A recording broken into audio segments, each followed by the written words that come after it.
Oh, hands down, absolutely. People think when people go, well, I interviewed this guy, but he didn't share the show with his audience. And I'm like, you're missing the boat. I Yep. go, it's not that person's job. It's not her job to share it. I go, the big takeaway from an interview is the relationship you have with that person. Don't be like, when you interview that person, that shouldn't be the last time you talk to them. This episode is brought to you by PT Pintcast Media. If you ever thought about launching a podcast to grow your brand, your clinic, or your business, we can help. Drop me an email, jimmy@ptpintcast.com, or just head to PT Pintcast and we'll get it taken care of. Well, that's what today's episode is about. We're diving deep on the medium of podcasting. Now, imagine launching a show in 2005, before Spotify, before iPhones had podcasts built into them, before most people even knew what a podcast was. Now imagine sticking with it, helping hundreds launch their shows, writing books on podcast monetization, and eventually getting inducted into the Academy of Podcasters Hall of Fame. It's a lot to say on one breath. Today's guest didn't just ride the podcasting wave, he helped create the swell. From being a roadie for 80s rock bands to become the head of podcasting at a major web platform. He spent the last 2 decades helping people use podcasts to grow their influence by keeping it honest, strategic, and profitable. Ladies and gentlemen, meet the one and only Dave Jackson here on PT Pintcast. And just for a refresher, our audience is mainly healthcare providers who are now, either doing and creating their own content. The fun part was, 9 years ago, I was telling everybody, I'm telling you, in a couple of years, you're going to have your own podcast. Yeah. People were saying you're crazy. It's just going to be big organizations. And now looks like we're right. Yeah. And I get so much of my news now from podcasts. And when I watch the news, I'm like, oh, this is why I don't watch this. Yeah. My favorite is every December when they go, oh, hey, the red cups are in at Starbucks. It's Christmas time. And I'm like, do you think I don't know that's a commercial? Thanks for the update. As a news story. I'm like, yep. No. So well, let's do this. You started podcasting in 2005. That's when I launched my show. What brought you into podcasting, or what's the route that got you here, and then why'd you stay?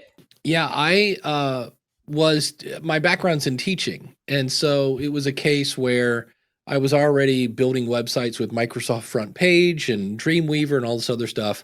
And so I was on the internet, I had a blog, and a friend of mine came back from a big marketing thing and said, I've seen the next big thing, it's podcasting. And I went to Google, I typed in podcasting, and 1.5 pages came up. And I was like, how do you spell that?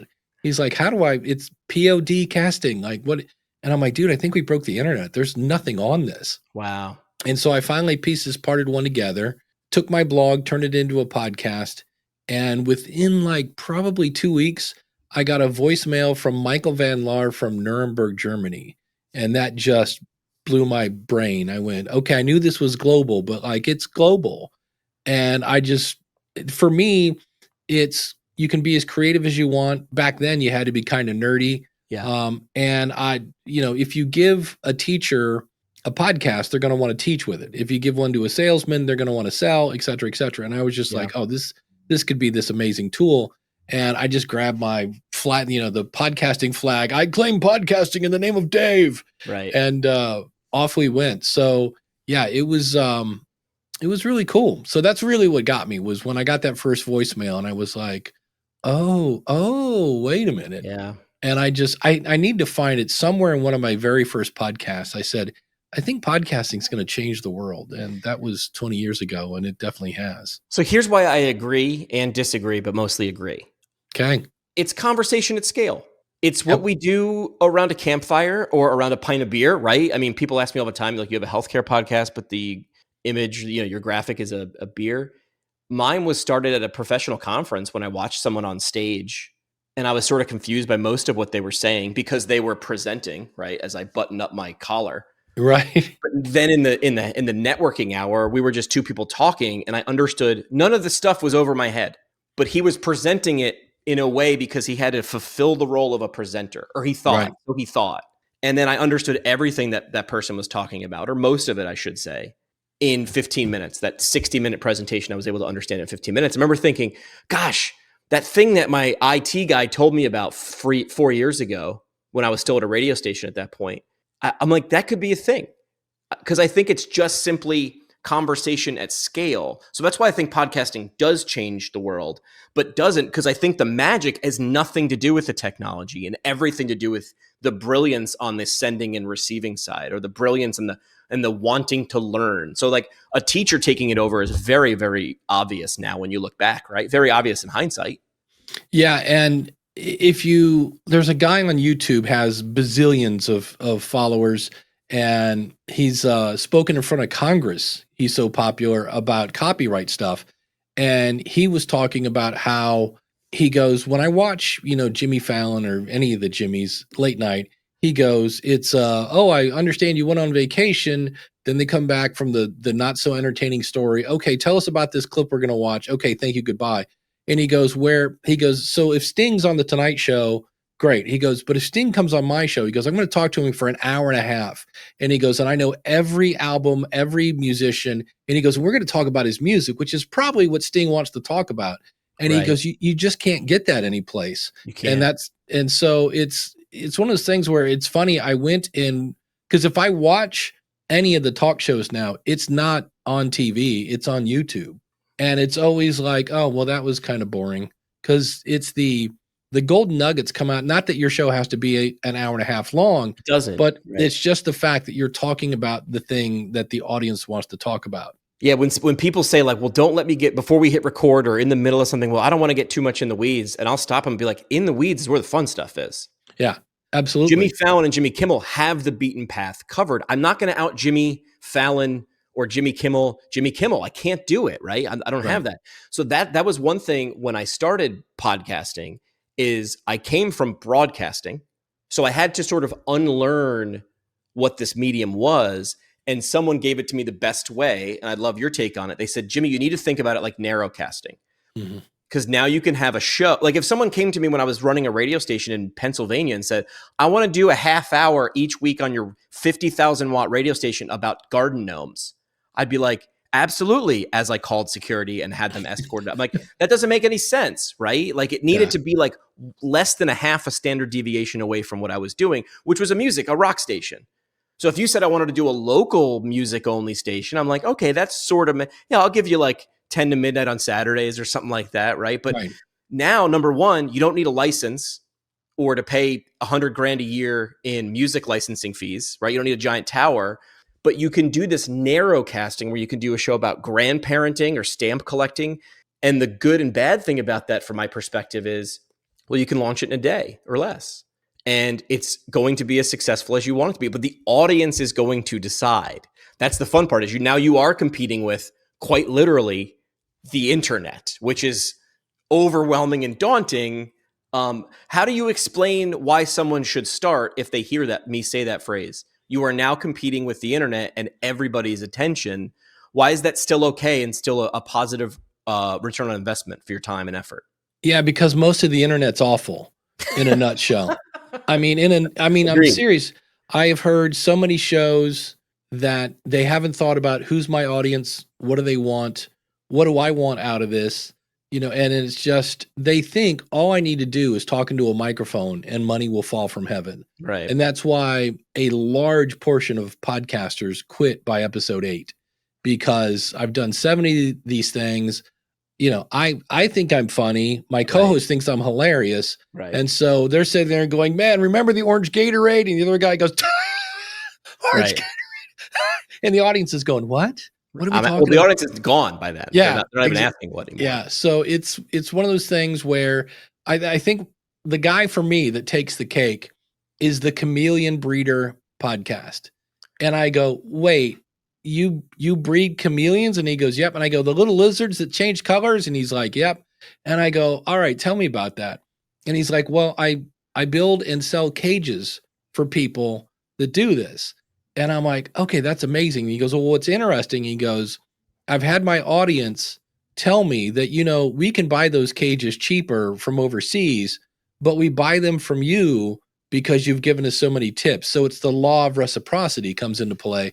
And it was funny because when I talked to him, he goes, the manufacturer's kind of like, can you kind of like not so much promoting on the cages because we're having a hard time keeping up. And I go, dude, that is proof of concept. Right. You either get a different manufacturer or you get an additional one. I go, but But yeah, that was one I was like, okay, you win. That's the most niche thing I've ever heard. What also it puts into context people. I think the internet screwed us up a little bit, myself included, all the time. I have to recalibrate all the time because when you see metrics like a Mark Rober or people or a Mr. Beast, and you're like, well, if I don't have 10,000, if I don't have 5 figures, or if I don't have 6 figures in terms of followers, then I'm not successful. And then you get the Chameleon Breeder podcast, and you're saying, well, what is success? I can redefine what success is. Like, I'll give you an example. I helped a friend start a podcast 2 years ago, and she fell into the same sort of rut that you had just mentioned. She came out of the gate hot with 4 or 5 episodes, and then sort of pod faded, right? And we'll fix the video later. Okay.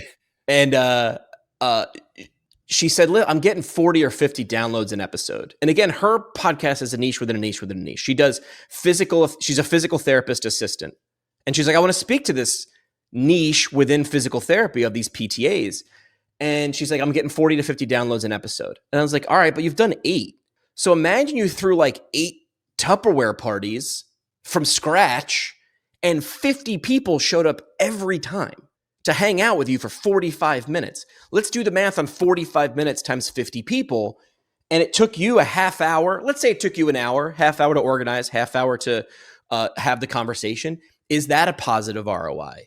And she's like, oh, so I didn't have to zhuzh up the statistics for her. I just put it in different context. And when you start looking at it that way, you can start to say, wow. Absolutely. And when you say only 50 downloads, again, the old teacher in me says, well, wait a minute, 20 used to be a pretty full classroom. Right. So that's 2.5 classrooms. Oh, and by the way, they could be playing Xbox. They could be listening to Sirius Satellite. They could be watching Netflix. Like there's no spam in podcasting. Right. Like, they gave you, 30 minutes times 50 50 people listening. They could have been, like as Jay-Z said, you could have been anywhere in the world tonight and you're here with me. Thank you. Out of 168 hours, I'm sleeping a couple hours a night. Those minutes are valuable. I use Blueberry for my host. Mm-hmm. And the one statistic I could not wrap my head around until all of a sudden I did was, what do they call it? Like quality listens or quality downloads? Hang on, I'm looking it up right now. And essentially what it is it's, impactful plays. And their impactful plays are show listens through at least 75% of an episode. Because if you were to turn to an advertiser, or if you were just looking at it from yourself, and you're like, okay, well, they listened, but they listened for 3 seconds? Right. Blueberry is able to track, however they're able to track it, that right now, this is the thing I'm more proud of than I am the download numbers. Right now, I've got a 94% impactful play, which means if you had 100 people listen, 94 of them listened to at least the 3/4 mark of the episode. They stuck around for most of it. That's powerful, in my opinion. Oh, very much so. And that's where I do a show every Saturday and I have it on YouTube. I take the video, strip out the audio, and put it out as a podcast. Because technically, YouTube isn't a podcast. You're a YouTuber, be a YouTuber, Correct. Have fun. The best completion rate I've had on YouTube is 38%. Yeah, it's wild. The worst completion rate I've had on the exact same content on audio is, I think, 72%. Yeah. So I'm like, if you want to go a mile wide and an inch deep, YouTube all day long. But if you want to actually have people listen to your stuff, then put it out as audio. And right now, a lot of people are like, but everybody says you need to do video. Like video is the future. And I go, let's peel back the curtain on who everybody is. Right. Oh, let's see. There they are. Oh, and they have a red logo. I believe their name is YouTube. Right. And I've done, when I used to work at Libsyn, which is the oldest podcast media hosting company, and Bill Maher was there when he launched Club Random, and he launched it. He only wanted to do video, and we're like, Bill, you probably should do audio too. And so we kind of twisted his arm. We put it out. Bill hired a PR agency to only promote the video. And when the stats came in, the audio still outperformed the video 15-1. Say that stat again. When comparing audio to video, the audio outperformed the video 15-1. So for every 1 viewer you had on YouTube, you had 15 on the audio side. And the reason for that is I can't watch your video in the car. I can't watch your video while I'm doing the dishes or walking the dog. There's more opportunities to listen than there are to watch. And it's really just him sitting in a chair interviewing Right. some other celebrity. I don't really need to see it. Right. And I did the math at how many active podcasts there were. And there was just a study that came out from Edison Research on what the active listenership of, podcasts was. And I compared that to, the best you could find, how many active YouTubers there were and the YouTube audience. And again, audio 15-1. Right. So as much as YouTube is huge, and look, if you want to be on YouTube, by all means, be on YouTube. You'd be dumb not to. It's free, but it's just not, all that in a bag of chips. I have an episode coming out with a guy that is doing both. And he said the additional time is not a joke. He goes, because you've got all this extra editing and things like that. Are you still staying late just to finish your notes? Aphelis Scribe uses ambient AI to auto-generate documentation, so your notes are done before you leave the room. You want to see how it works? Email me now at jimmy@ptpintcast.com. I'll give you a quick demo. So now, I help people launch podcasts in healthcare. I tell them to do the video for two reasons. Number one, when I started, my podcast looked a lot like this. I mean, I was doing it, there was no video, right? I was doing it almost like a phone. I was using apps that it was voice over IP or whatever I was using at the time. Yeah. During COVID is when I was able to hook my Rode mixing board to my computer. And all of a sudden I was like, oh gosh, I can get this great microphone sound because I'm a bit of an audio guy.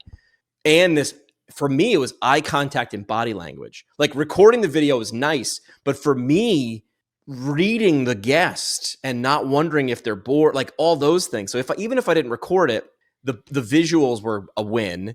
And then with the rise of short form video, if you said rank these in order, number one is still going to be audio in terms of importance and reach. And there's your stat to back it up, 15-1. Secondary to me would, even if I just walked away with one or two short form clips to promote that in other mediums, that would be the win. The long form stuff for me is way, way down the list. Probably even after show notes and the SEO for my website, I still think long form, because I'm not adding a whole ton in terms of visual. Like Dave and I are sitting here talking. If you want to watch Dave and I talk, you can go over to YouTube and watch and listen to the same episode. Have fun with that. I don't do it. I do the same thing as everybody else. So I agree. If you can minimize the steps, which I do, then by all means. For me, it's an extra step. But I get that short form content out of there. Do you agree with the short form content being powerful? Yeah, it's one of those where what it does is it keeps your brand in front of people while you're working on your next episode. There it is. And a lot of times I will see that and go, oh, that's a clip. That means there's a new episode. And I will then go to my phone and get the full episode. So yeah, I'm not anti-video. The thing I always hate is when somebody comes up to me and they have this great idea for a podcast. And I'm like, great, let's go. And they're like, yeah. And I'm like, what's the holdup? And they're like, I don't want to do video. And I go, so don't do video. And they go, no, but everybody says I need to do video. And I'm like, no, you can just do audio. So that's the big thing that I hate, is when I see somebody with a great idea and they just feel they have to. And I'm like, no, you don't have to. You can always add it later. Watch out for the trigger words. Always and never. You have to always do this. And I'm like, do I always have to do this? If it doesn't work for me, and maybe I shouldn't. Yeah, absolutely. Now, the people that are listening to our show are typically healthcare providers. Typically, they're geographically based, right? Podcasting can reach overseas like that, can go around the world in half a blink. I've coached, or at least nudged people and said, I think you can have a return on investment for a podcast with 0 downloads. And I want to hear your thought on this. What I've used it as an icebreaker. If you wanted to go and meet a local physician, Dave, what city are you in? I'm in Akron, Ohio. So if you wanted to do the Healthy Akron podcast, you start that. And your only job is now find a dietitian, an orthopedic surgeon, a nutritionist, an occupational therapist, speech therapist. And your job is going to go around and highlight them for 20 minutes a pop. Even if no one listens, I've said, you just opened 5 potential doors to your business. Thoughts on that? Oh, hands down. Absolutely. People think, when people go, well, I interviewed this guy, but he didn't share the show with his audience. And I'm like, you're missing the boat. Yep. I go, it's not that person's job. It's not her job to share it. I go, the big takeaway from an interview is the relationship you have with that person. Don't be like, when you interview that person, that shouldn't be the last time you talk to them. Correct. And the other beautiful thing of that is when I first started, my first podcast was for musicians. And I ended up talking to all sorts of people that I grew up idolizing. And I was just like, you got to be kidding me. Like, there's one guy named Carmine Appice. He's played drums for Rod Stewart and Ozzy Osbourne and all sorts of people. And it turned out that Carmen had just launched some sort of drum school online. So he had something to promote. And I reached out and I'm like, do you want to come on my podcast? Well, this is back in 2005. So of course they said, what's a podcast? Right. And I basically interviewed him over the phone because that's what you did back then. But I was like, I can't believe I'm talking to Carmine Appice. I couldn't believe. And then it was, the bass player of Quiet Riot and all these other things. And I was like, I can't believe these people. Whereas if I just said, hey, can I pick your brain about the music business for 20 minutes? They'd be like, get out of here, kid. You bother me. But if I have a podcast, they'll pick up the phone.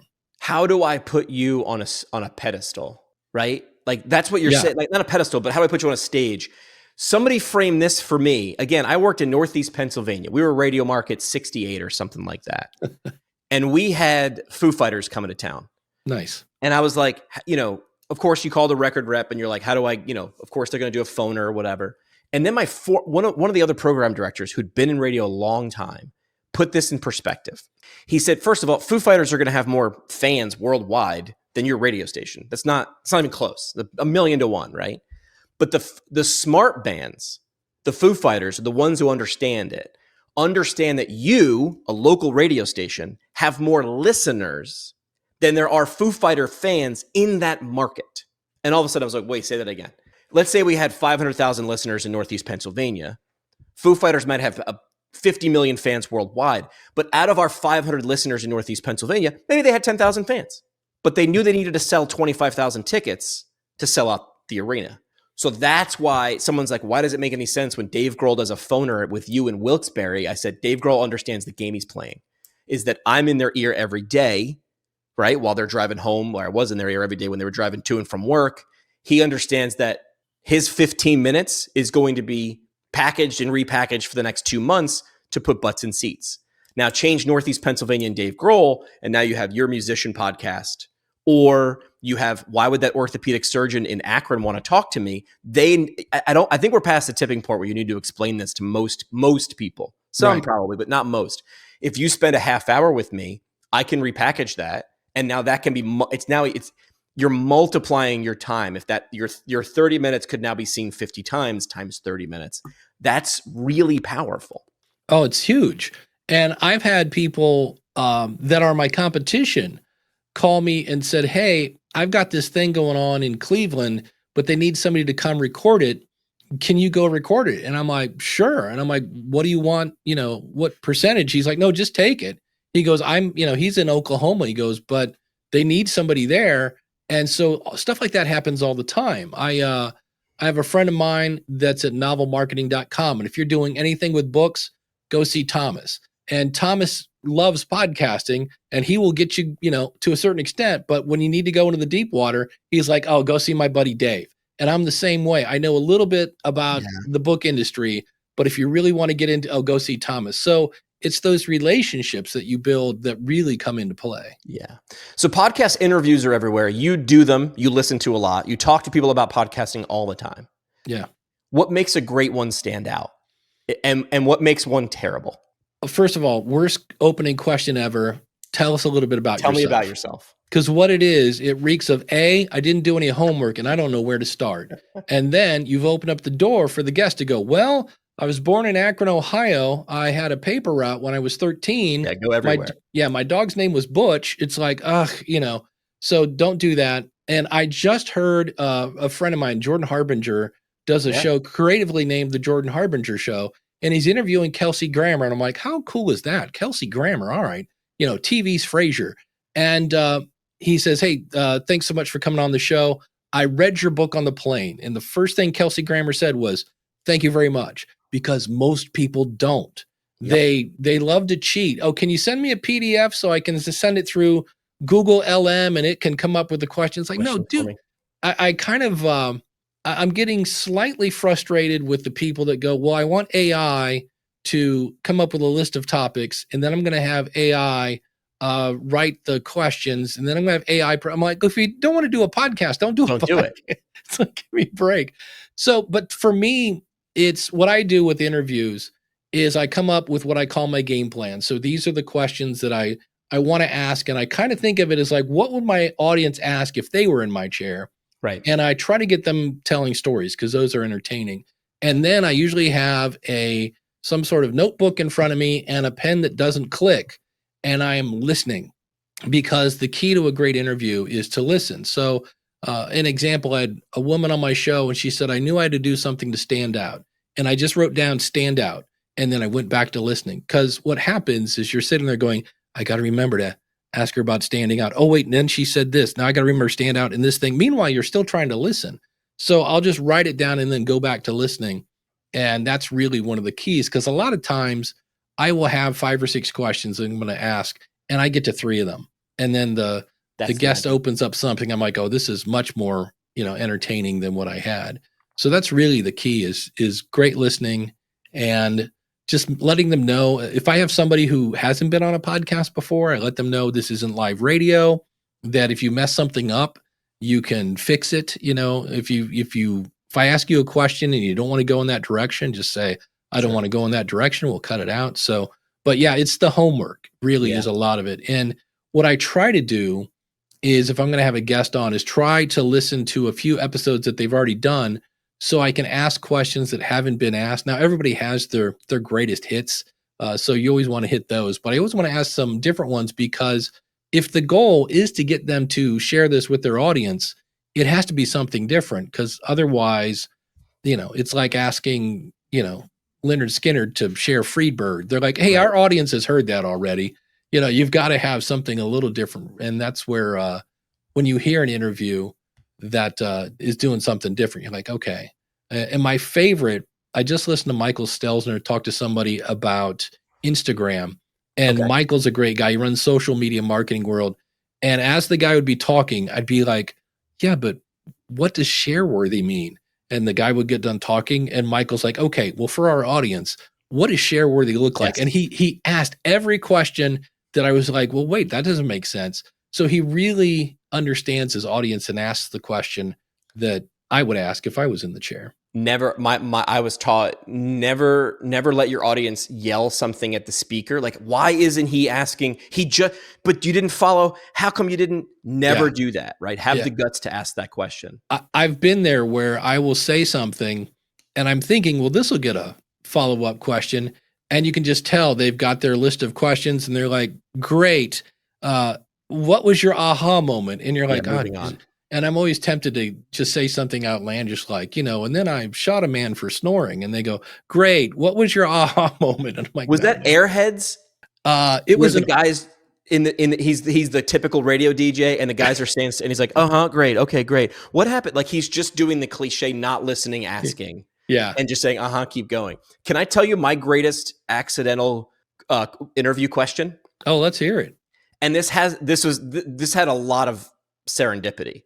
I got a chance to do a phoner with Ozzy Osbourne when I was still in radio. How cool was that? It was cool, but the 3 days leading up to that, how the hell do you prepare for an interview with Ozzy Osbourne? Because what hasn't he been asked? What are you going to ask him? So it was both awesome and all like, how the hell am I going to do this? Yeah.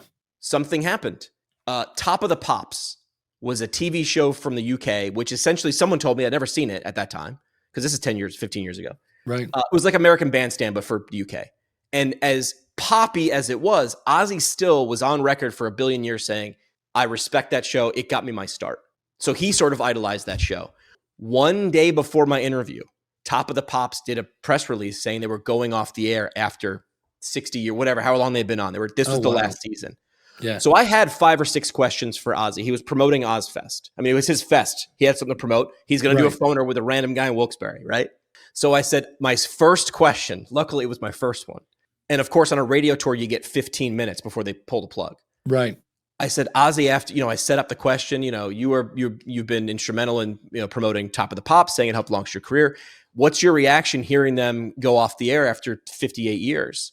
And you could hear him pause. Like, you could hear the Ozzy wheels grinding. Right. And he turns to his manager and they go, hey, Mike, Top of the Pops. And I realized he didn't know. Oh. I broke the story to Ozzy. And I remember thinking, this is going to go great or horribly. Now, it went Right. great. I asked one question, and then I was smart enough to shut the hell up and Bingo. let him go off. Yeah. One of my favorite examples is Howard Stern was talking to Ben Affleck about a movie he did where he played this kind of alcoholic father, and there's this little kid. And there was a time when Ben Affleck was the little kid and his dad was an alcoholic. And we all know that Ben has struggled with alcohol. And Howard asked him the super personal question: was there ever a time when you just wanted to look at your dad and go, dude, can't you just stay sober for a little bit? And what's beautiful is he did exactly what you said. He shut up, and Ben was in his chair, and he's kind of like, well, it's, and I timed it. There's 18 seconds of silence. Wow. And when he finally came up with an answer, it was brilliant. He was explaining how his dad had alcohol problems, his grandfather had alcohol problems, and blah. And it was just like, but it's awkward, and it's physically, you see him kind of squirming in his chair, trying to figure out what can I say here that's not going to ruin my career or whatever. And I was like, there's so many times when I see people go, well, what did it feel like when you did that? And then there's this awkward pause, and they turn it into multiple choice. Were you happy? Were you angry? And I'm like, no, just shut up and let them answer the question. You can always edit out the space if you want to later. Right. But yeah, that's beautiful, man. Ask the question and shut up. Well, I mean, I got a chance to interview for K-Rock in 2000. That's where Howard Stern was based out of. Yeah. And I did that because, number one, who would say no to an internship there? But what I noticed was that Stern sort of has like a bell curved career where in the first half, he wanted to shock the hell out of you. He wanted to ask the most awkward questions. And that's why people tuned in, because they're like, he was the watch till the end short form video, right? Watch till the end. It's going to be something crazy. And then he said, I think it was that Robin Williams interview where he like really he said that was the one I regret the most was like pushing Robin Williams to get a rise out of him. And now you hear Howard's been going through therapy and open about it, right? His life has been lived on air.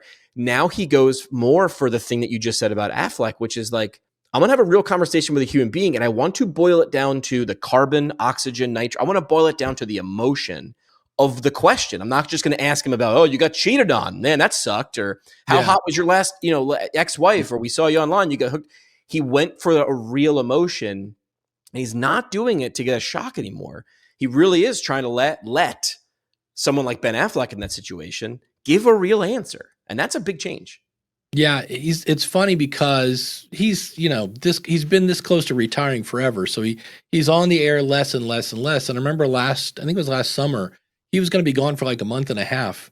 And they said, but we're going to run his best interviews. And I was kind of like, I just signed up. I was a big fan when he was on terrestrial regular radio. And I was like, but his interviews were amazing to the point that when he came back, I was like, can we go back to the interviews? Because he was, doing all his shtick with his guys in his squad and everything like that. But yeah, he's a really good interviewer. Well, I took a note here, Dave, which is something that I was taught that you mentioned, which is what not to do and what to do and how to do it, which is what you shouldn't do. I mean, you can do anything you want, but what I typically tell people not to do is what you mentioned.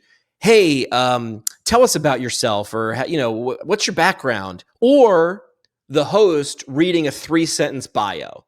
To me, they're sort of one and the same. They're both equally awful.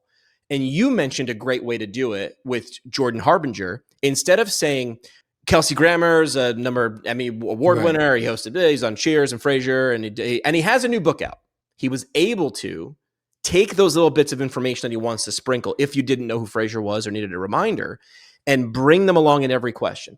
Kelsey, you just read, after 30-something, 50 years and whatever, you wrote a book and I read it, right? So, he wrote a book. I was able to mention that, but put it as part of the question.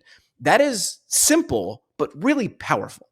Absolutely. Yeah, I just interviewed Tracy Johnson, who was in radio forever, wrote a book. I think it's Mic Drop Moments.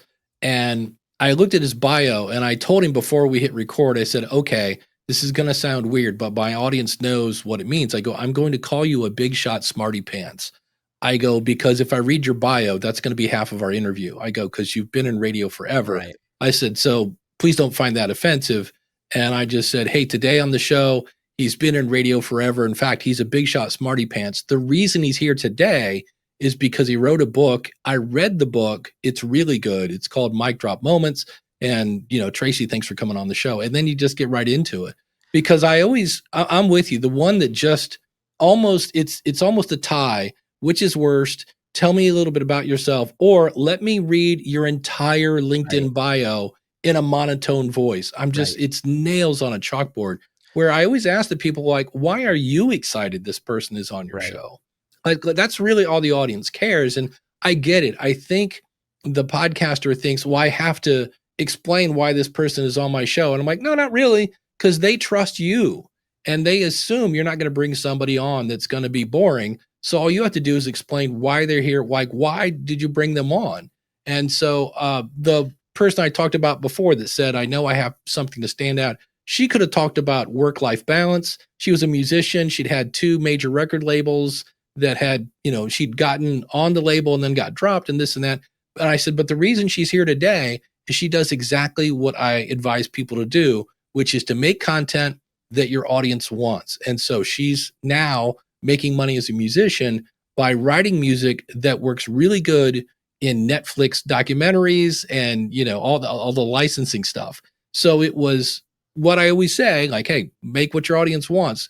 But we could have gone a billion different ways. But I was like, this is why we're here. And I also kind of said that for her to kind of go, this is the lane we're going to stay in, because we could go all sorts of places with her. But what you're really doing too is you're saying you're giving the audience enough reason to stick around for the next question, right? You're saying it's a setup and punchline. As much as I might want to mock reality TV, but last time on Naked and Afraid, it's can I give you?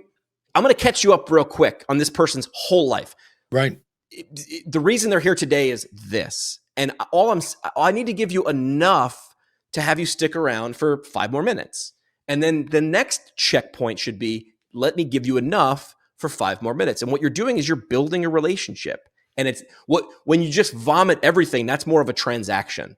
Here's why I need you to give me 30 seconds to stick around, versus building a relationship. And when you do that over time, question to question, episode to episode, season to season, that's building an audience, in my opinion. Absolutely. And so when you do interviews, you grow your network, which is beautiful.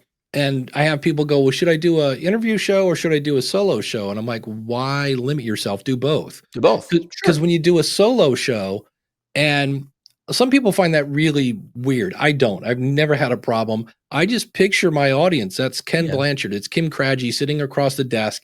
And I'm really excited to tell them about something. And when you do a solo show and none of this YouTube stuff where you're like, hey guys, it's like, no, thank you so much for tuning in. I'm so glad you're here. I talked to one person. And that grows your influence. So solo shows grow your influence. Network shows grow your network, or network show interview shows grow your network. Whether you're a solo PT or running multiple clinics, Empower EMR grows with you. It's flexible, cloud-based, and actually easy to use. See it in action at empoweremr.com. Agreed. All right. So talking right to this one person that we're talking to now, we're envisioning this third person in the room outside of Dave and I, somebody who's in healthcare who wants to start a podcast.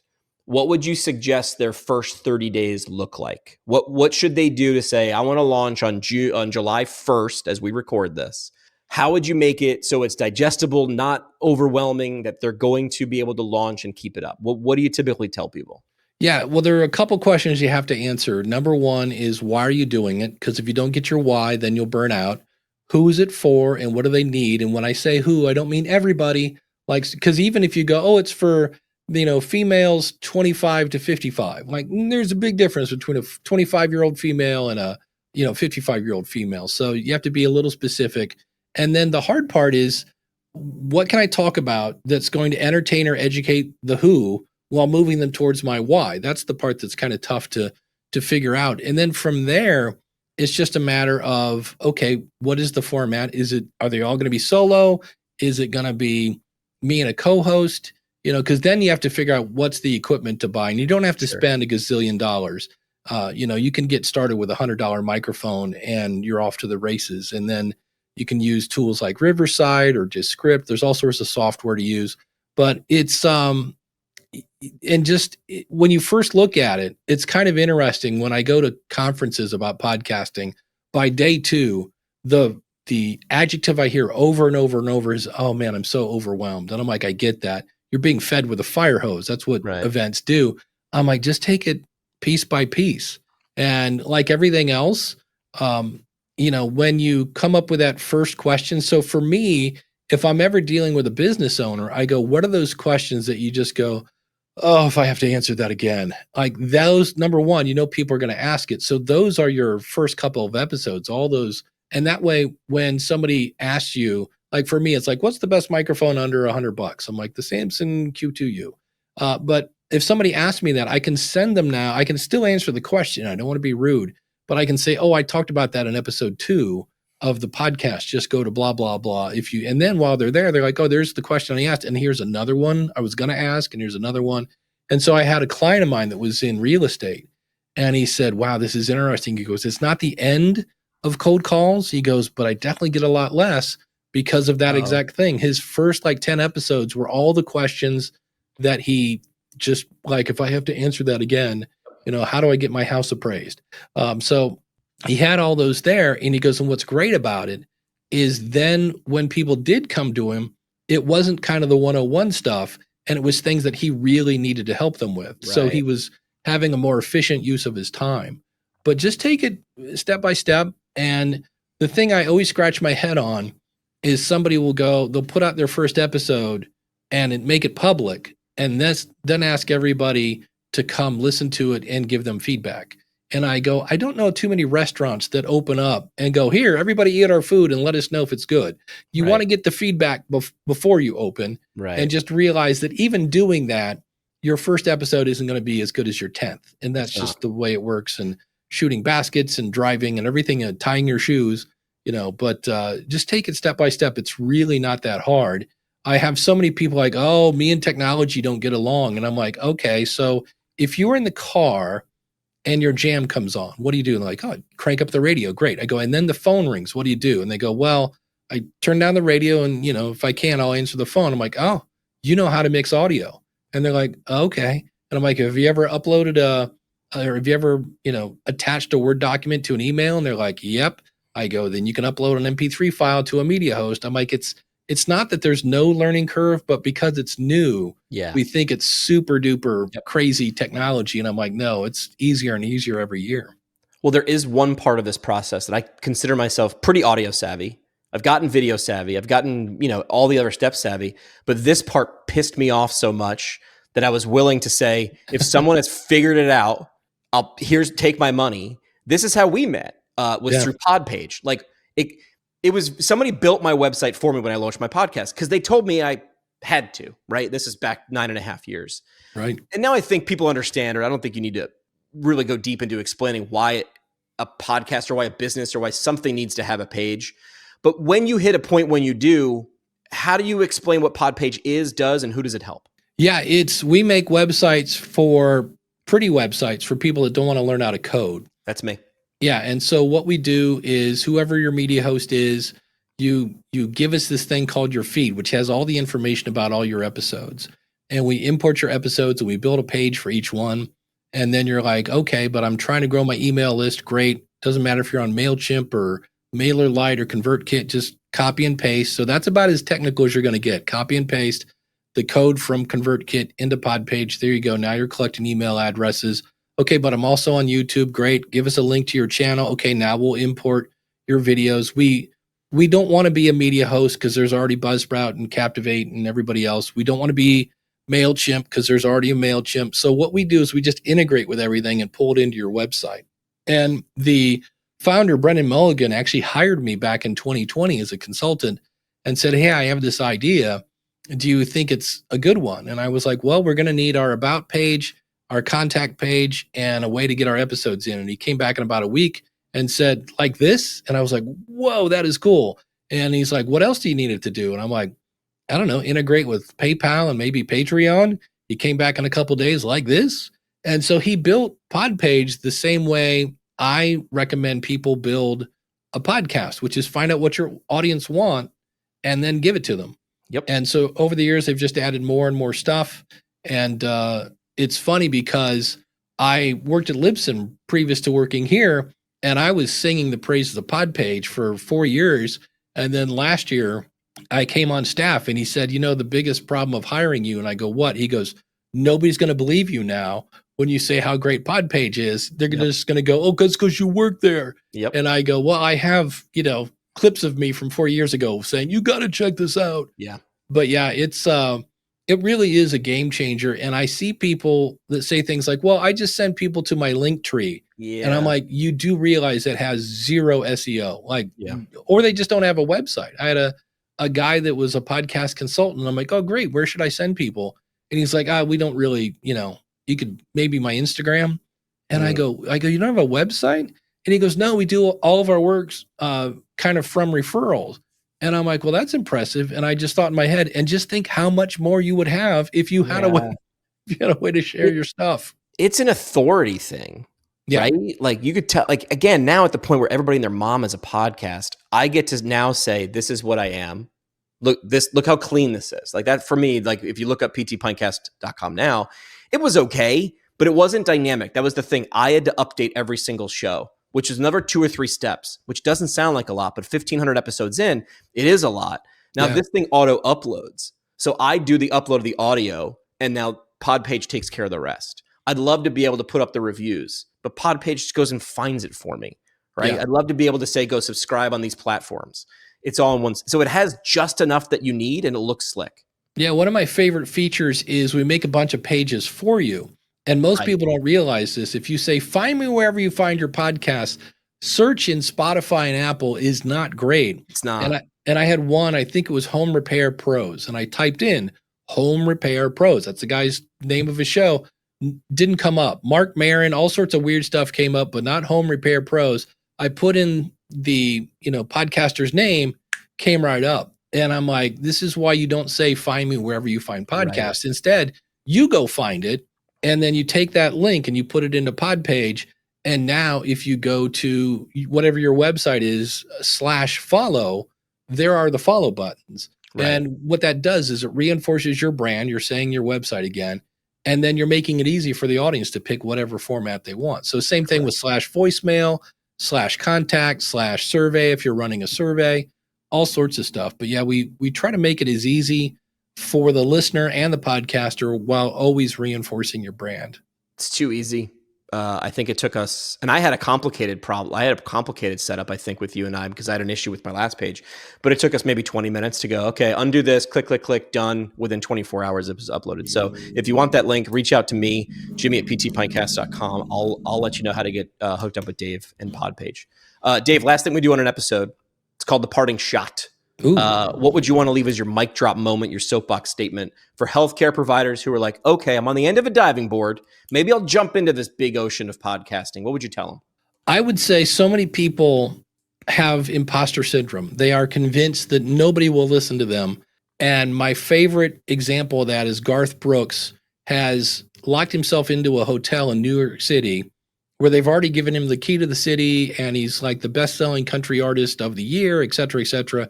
But he's convinced that nobody's going to come watch him play in Central Park. And he's got the curtains, like he doesn't want to know. And so finally his tour manager comes in and goes, Garth, they had to move the barricades. He's like, nobody's coming, are they? And he's like, no, Garth, there's 850,000 people out there. And he's like, wait, what? You're telling me there's 850,000 people out there? And he goes, no, Garth, I'm saying there was 850,000 people out there 20 minutes ago. And so by the time the concert went, it was almost 1 million people. And so many people are convinced nobody's going to listen to me. And I'm like, why not? What's wrong with you? And everybody thinks, well, I don't have a radio voice, And I know Todd Cochran is a guy that's in the Podcaster Hall of Fame. Todd sounds like this. Hey, what's going on? Like, not a deep radio voice guy. Dr. Dave kind of sounds like this. Shrink wrap radio. What's going on? And that's the beauty of it. When I hear Dr. Dave, I go, hey, that's Dr. Dave, because nobody else sounds like this. So you don't have to have a big radio voice. And the joke I always say is you will either A, have a great podcast that impacts your life and the life of your audience, or B, you'll have this great story about the time you tried to start a podcast. Either one is a great way to go. Love it. Dave, appreciate the time, man. Thanks for maybe giving a few people listening a nudge to jump off that diving board and start sharing their brilliance in the world of healthcare. Thank you so much. Like what you heard? Great. Subscribe to the show on Apple or Spotify. You can watch the episodes on YouTube. Or don't. I'm not your boss. You want to specialize in ortho, neuro, or sports physical therapy and actually get paid while doing it? Brooks IHL offers accredited residencies and fellowships with full salary, full benefits, and real mentorship from clinical experts. Learn more and apply at brooksihl.org. There aren't nearly enough podcasts in this world. Said no one. Why not launch one more? If you thought about launching a show but don't quite know how, we can help you do all that back-end stuff. Email me at jimmy@ptpintcast.com and we can add one more podcast no one else will listen to the pile.